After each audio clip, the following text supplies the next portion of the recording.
اب فقیر اور مسکین میں کیا فرق ہے؟ دونوں کو معنی محتاج ہے، فقیر اور مسکین میں کیا فرق ہے؟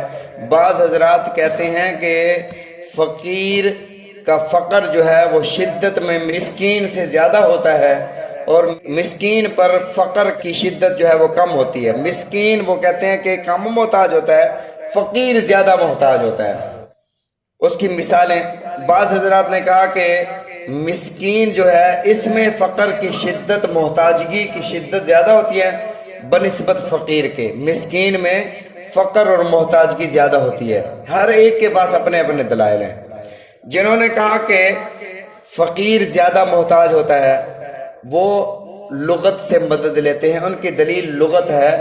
لغت میں فقر کہتے ہیں جس کی ریڑھ کی ہڈی ٹوٹ جائے اور وہ زمین سے لگ جائے، اس کو الفقار کہا جاتا ہے، یعنی ایسا بندہ جو زمین سے چمٹ گیا ہو، جس کے ساتھ محتاجگی چمٹ جائے اس کو فقر کہا جاتا ہے، فقیر کہا جاتا ہے۔ مسکین اسے کہا جاتا ہے کہ وہ محتاج اتنا زیادہ تو نہیں ہوتا، البتہ گھر کے لیے اس کی ضروریات جو اس کے پاس آمدن ہے وہ پوری نہیں ہوتی، بنیادی ضروریات سے محروم ہوتا ہے۔ وہ کہتے ہیں کہ حضرت موسیٰ علیہ السلام حضرت خضر علیہ السلام کے واقعے میں ایک جملہ ہے کہ حضرت خضر علیہ السلام نے جس کشتی پر حضرت موسیٰ اور حضرت خضر سوار ہوئے تھے اس کشتی کے پھٹے حضرت خضر علیہ السلام نے توڑ دیے تھے۔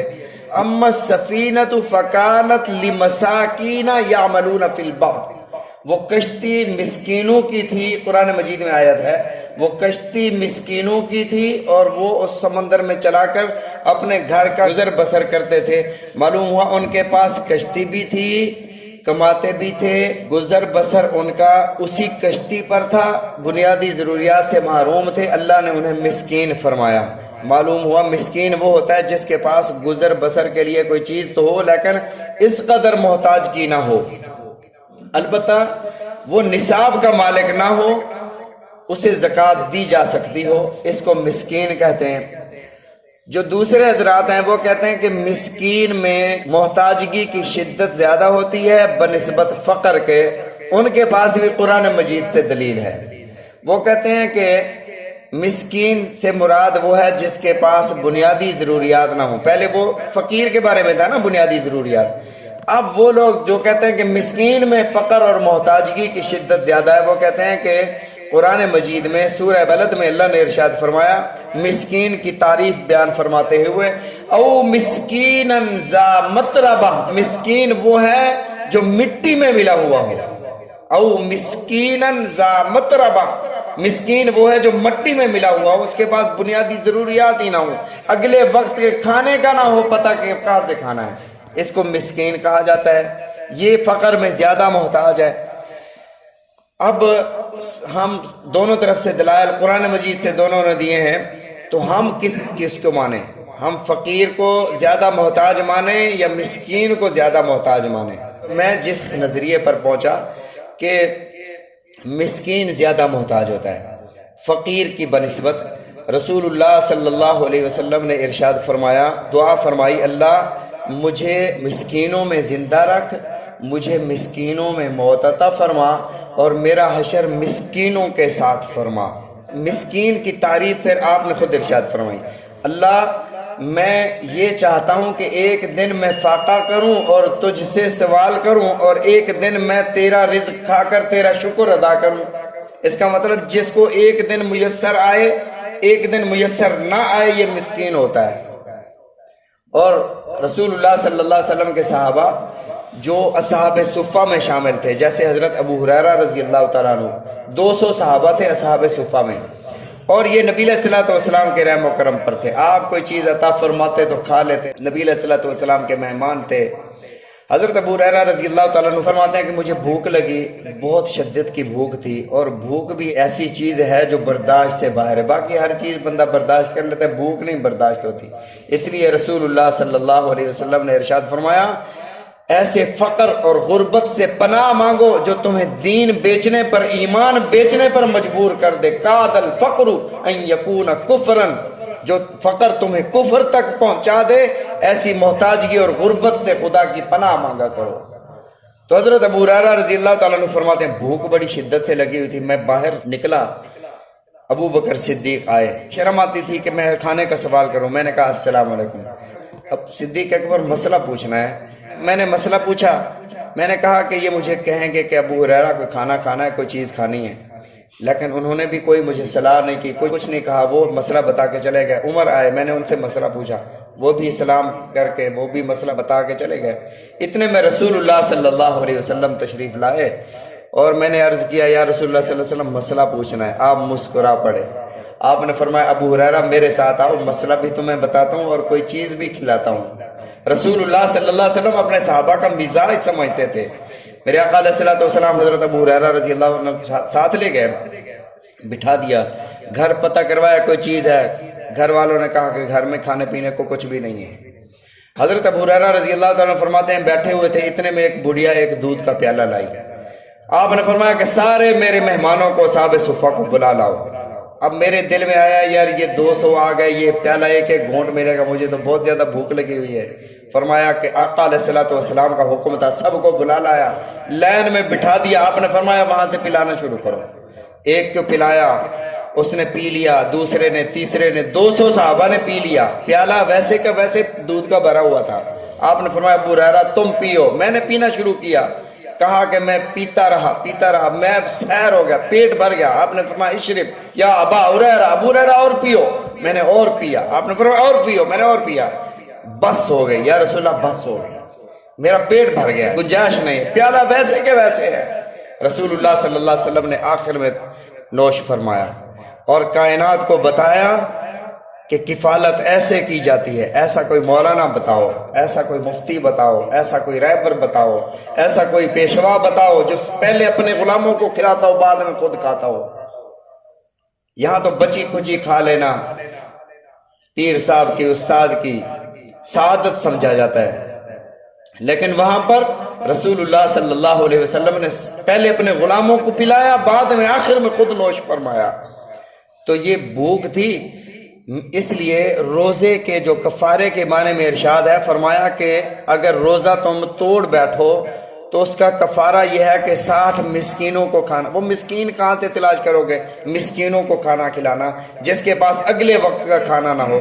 غریب تو یہاں پر موجود ہیں، لیکن وہ فقیر بھی نہیں ہے، مسکین بھی نہیں ہے، جس کے پاس کھانے کو تو موجود نہیں ہے، لیکن 80,000 یا لاکھ کا کوئی ڈش یا کوئی بڑا ٹی وی یا کوئی LED یا کوئی چیز لگی ہوئی ہے، اس کے گھر میں سامان موجود ہے، وہ ضروریات سے زائد ہے، فضول خرچی ہے، جیسے میں نے عرض کیا، تو یہ نہ غریب ہے نہ مسکین ہے۔ تو ایسے لوگ ہر گھر میں تو ایسے ہیں جو غریب ہیں، بے شک وہ ریڈی لگاتا ہے، ہر گھر میں ایسی چیزیں موجود ہیں، تو وہ غریب اور مسکین ہم کہاں سے تلاش کریں گے روزے کے کفارے کے لیے؟ او مسکین ذا متربہ، مسکین وہ جو مٹی میں ملا ہوا ہو۔ اور فقراء، یہ صوفیاء میں بھی ایک اصطلاح ہے، یہ جی فقراء ہیں، فقیر لوگ، باقی انشاءاللہ پھر ذکر کریں گے۔ اللہ تعالی ہم سب کو سمجھنے کی، عمل کرنے کی توفیق عطا فرمائے۔